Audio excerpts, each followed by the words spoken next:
Hello. Hi, this is Justin Kantor. Is this KB? Yes, it is. Hi, Justin. How you doing? Hey, I'm doing good, man. How about you?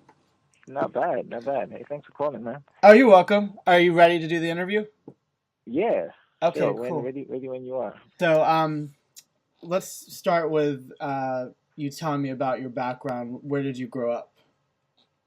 Um, Basically, I was born in London. I was born in South London. I grew up um in London, and my parents are from Ghana, so Hmm. I've grown up in Ghana and also in London over the years. So you split your time between there and childhood. Yes, between Okay. in London, and I left London and I moved to Ghana with my parents, and grew up there for a while. Went to college, and then I came back to London and did my university degree back here, Okay. What did you get your degree in? marketing and business IT. Okay. So, when you did that, were you aware that you wanted to pursue a career in music? All along, I actually had been doing music, ever since I was kind of young. So, my brother and I, we were, into different groups. There's a group that we're in, which was R2K. Um, and we performed with different stuff in different competitions and talent shows. And then also while I was in university, I joined up with friends who I was in the choir with from college, Hmm. Sante and Mr. Max Mr. Max, and there was a group that we formed called Packet Three, and that's when we actually started recording stuff in the studio. Because with the talent show stuff, I was already performing stuff of other artists, like Asha, Kelly, Drew Hill, 112, stuff like that. Hmm. So it's actually when we started the Pocket 3 group that we actually started recording stuff in the studio. And then from there on, we went to do our solo projects, and that's when KB came about. So you also obtained, well, I guess the really big success for you from the album was Cheater's Dilemma. That's something that really took That's off for right. you a lot. So, and I was curious with that one because that's one, for instance, that was really the video was really successful, and it had a hmm different kind of twist to it. So I was curious, how do videos play into to your career? Like, how important is image and that aspect in your career? Oh, I'd say it's been very pivotal because so far I think it's over 300,000 views and counting on YouTube at the moment. Mm-hmm. Yeah, it gave, I think initially, um, people had heard the songs. All across, between Germany, Japan, here in London, and even some parts of West Africa. But some people didn't have a visual as to who KB was. You Mm-hmm. know what I mean? So the videos, especially Cheers Dilemma and Call Keep It, they created it. They gave me that visual for people to realize, put a name, so put a face to the name, as to who the song, who actually sang the song and everything. So it's done quite well, and as it is, people still see it for the first time and comment on there, um, and also with the video, what I wanted to do was, even though the story was quite straightforward as to one person, it was talking about cheating. I didn't want to do a typical video whereby it's so obvious that a guy had cheated on a girl or a girl cheated on a guy. I Mm-hmm. wanted to give it a little bit of a twist. So Mm-hmm. that's what we aim to go for, whereby in the video what happens is basically um, a guy has already cheated on his girlfriend, but then he finds out that his girlfriend actually cheated on him Mm-hmm. before he cheated on her. And it happens that they both cheated on each other with one girl. Now, as part of your company, you also have like a publishing arm, right? Like, That's right. and I think that you guys hooked up in recent times with Sony Music Publishing. Is that correct?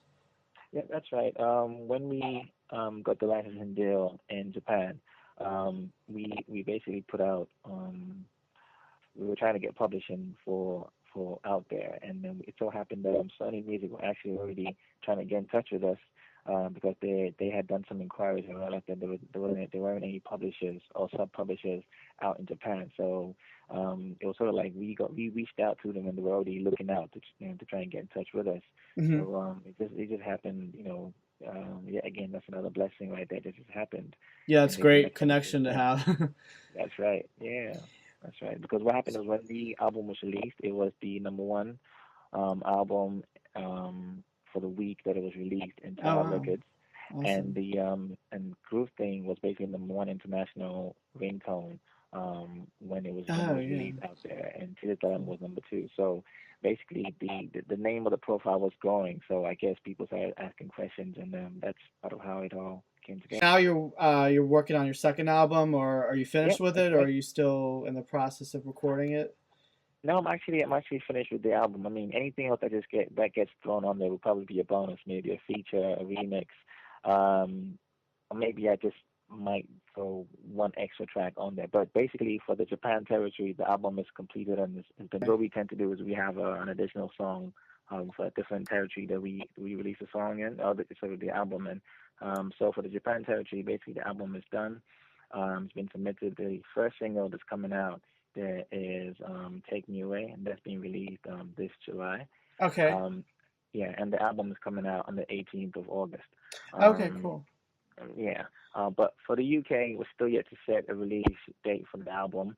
The first single would also be "Take Me Away," which we just showed a music video for.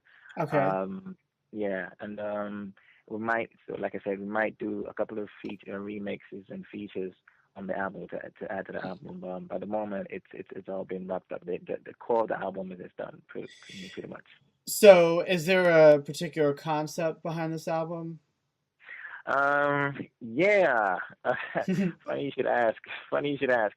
Basically, I'm just trying to enjoy life, enjoy single life, really and truly, because I wrote the album after, I'm currently single, and things that basically happened toward the end of the relationship is pretty much what the album encompasses, and Hmm. that's kind of like the feel of the album. It's just the liberation of being, coming out of a relationship, being single. It's pretty much that's the tone of the album. So that Along the lines of what Jason Derulo riding solo is about, kind of. yeah, Yeah. yeah. He's writing solo. Take Me Away.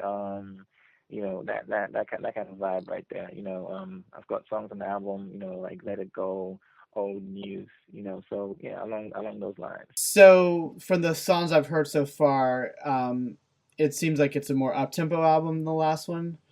It is. Or It is. okay. It's more commercial. Look No Further was more of an R&B, a typical R&B album. Hmm. This album, better than before, is more commercial.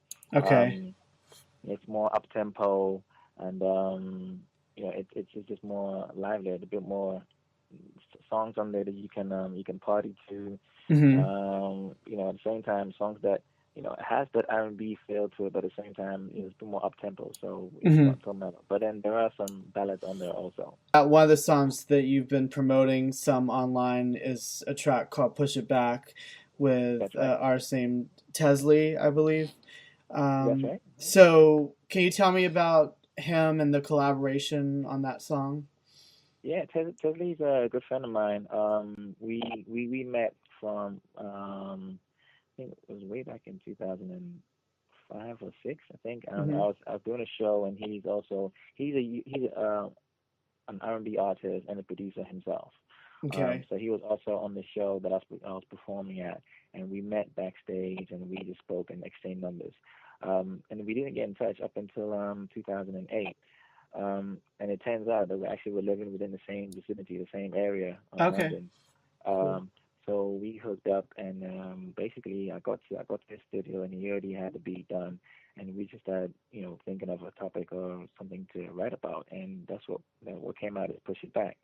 Um, but he's another brilliant producer, and as a writer, you can hear him on the song. Actually, he features on the song also, so he Hmm. sings with me. Um, yeah, and he's also doing his own stuff that's coming out soon. So you get to hear some more of